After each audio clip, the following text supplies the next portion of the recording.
इसलिए बता रहे हैं कि आप भी समझें इस बात को कि किसी का जो ईमानदारी का पैसा है ना, कहीं जाता नहीं है। तो हमारे ऐसे लोग जिन्होंने हमारा पैसा एक तरह से खाया ही था, वो जब परामर्श लिया और कर्टसी के नाते पूछा तक नहीं, उनको वो पैसा कई गुना होके पुनः हमारे पास आना पड़ा 10 साल बाद। मतलब अभी कुछ वर्ष पहले, जैसे वो ऐसे लोग जिन्होंने वाक़ई में हमसे बहुत बार परामर्श लिया और हमें उसका शुल्क अदा नहीं किया, वो स्वयं आगे बढ़कर आए और उस समय मान लीजिए उनको 1000 रुपये देने पड़ते तो उन्होंने 10,000 20,000 तक दिए। ये सत्य बात बता रही हूँ मैं। और वो उनकी परेशानी ऐसी थी कि स्वेच्छा से उन्होंने दिए, क्योंकि उनका हमारे में विश्वास था बहुत ज़्यादा। और अब आप कहेंगे इतने लंबे के समय का गैप कैसे रहा और ये रहा। तो जब हमारा विवाह हुआ उसके बाद जो हमारे विवाह से पूर्व के लोगों से इतना मिलना नहीं हो पाता था। जैसे पड़ोस में ही मकान है और किसी को दिखाना है तो वो दिन ना दिन देखते थे ना रात, बस जब मुंह उठाया तब पूछने आ गए, क्योंकि उनको लगा घर की खेती है ये। उनको ये भी नहीं पता था कि संध्या समय कुंडली नहीं देखते या संध्या समय हाथ नहीं दिखाते या रात को हाथ नहीं दिखाते। इन सब चीज़ों से उनका कोई लेना देना नहीं था। खैर उन्होंने भुगता, बहुत कुछ भुगता है, ऐसे लोगों ने बहुत ही भुगता है। अब हम क्या बोलें, और उस चीज़ को देखकर हमें कोई खुशी नहीं है, लेकिन ये कर्मों का फल है मित्रों। बहुत लंबी भूमिका और बात हो रही है, सॉरी। मैं वापस अपने मूल बिंदु पर आते हैं, इस पर फिर कभी बात करेंगे। कुल मिला के हमारा जितना पैसा लोगों ने लिया था वो हमें कई गुना होकर उन्हीं के द्वारा वापस मिल चुका है। और ये प्रकृति का न्याय है, तो ये न्याय आपके साथ भी होगा। इसमें सबसे पहले तो आपको क्या करना है कि क्योंकि हमने कभी जो हमारा पैसा गया था या हमने सोचा नहीं था उसके बारे में, हमने सोचा ही नहीं था कि वापस आएगा, वो हम भूल चुके थे उस बात को। तो आपको भी यही करना है, बार बार परेशान नहीं होना है किसी भी चीज़ को लेके। अगर आप उस अटल सत्य में, उस अटल तत्व में, उस परम तत्व में सच्ची निष्ठा रखते हो तो निष्ठा बनाए रखो। वो बिना कहे ही आपके सब काम संवारेगा, हमारा इसमें अटूट विश्वास है।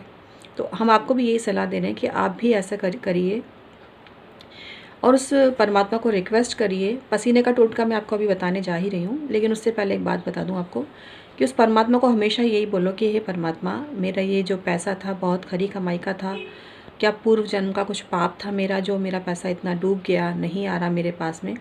तो आप कोई रास्ता दिखाइए और मैं आपसे निवेदन करती हूँ कि आप वो मेरा पैसा उसी सोर्सेज से या किसी और सोर्सेज से जहाँ मेरा बनता है, क्योंकि कई बार मित्रों ऐसा होता है कि जिसने आपका पैसा लिया है उस तरफ से नहीं आता, लेकिन कहीं और से आता है, और कहीं और से आता है तो उसकी कुछ देनदारी पिछले जन्म में आपकी बन रही थी।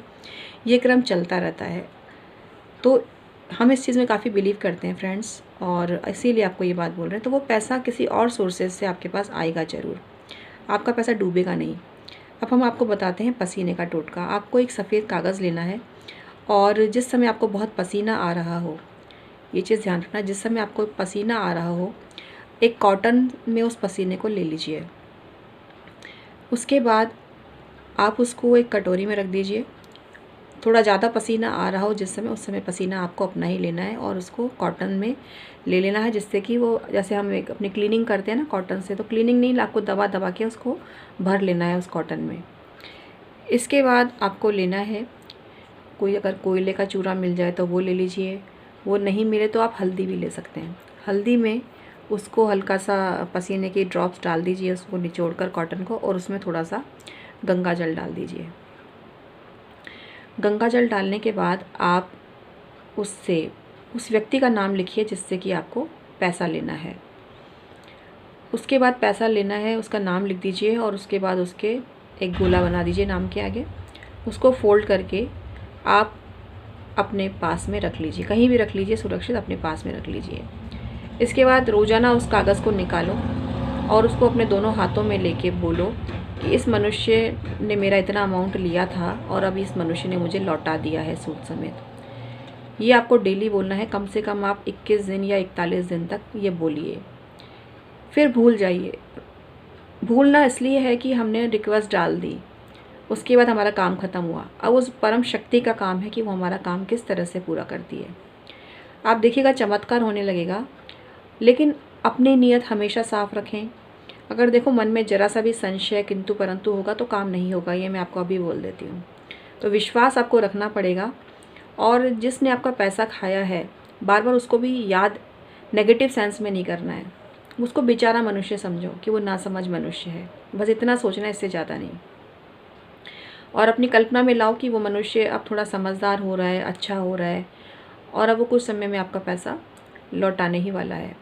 तो इस तरह से आप देखिएगा, जितना आपको लॉस हुआ था वो पैसा अनएक्सपेक्टेड तरीके से या तो वो व्यक्ति देगा या कहीं और से आएगा।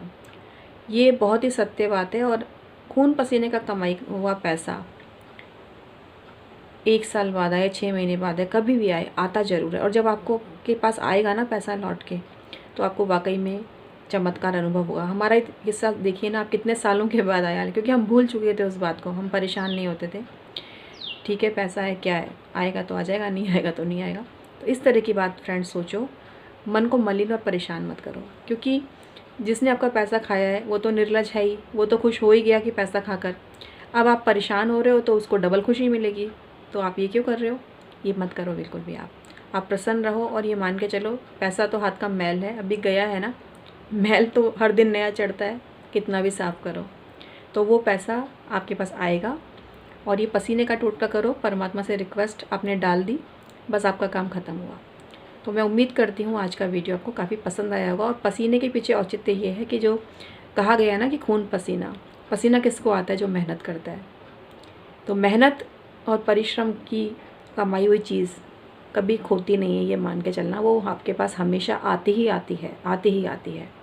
ये दृढ़ विश्वास और निश्चय मन में करके चलो। मैं उम्मीद करती हूँ आज का वीडियो आपको पसंद आया होगा मित्रों। तो चैनल को सब्सक्राइब कीजिए, जिससे कि आगे से आगे आपको कोई भी जो जानकारी से संबंधित मैं वीडियो बनाऊंगी वो आपको समय रहते मिल सके। परमात्मा आपका सदैव कल्याण करे मित्रों।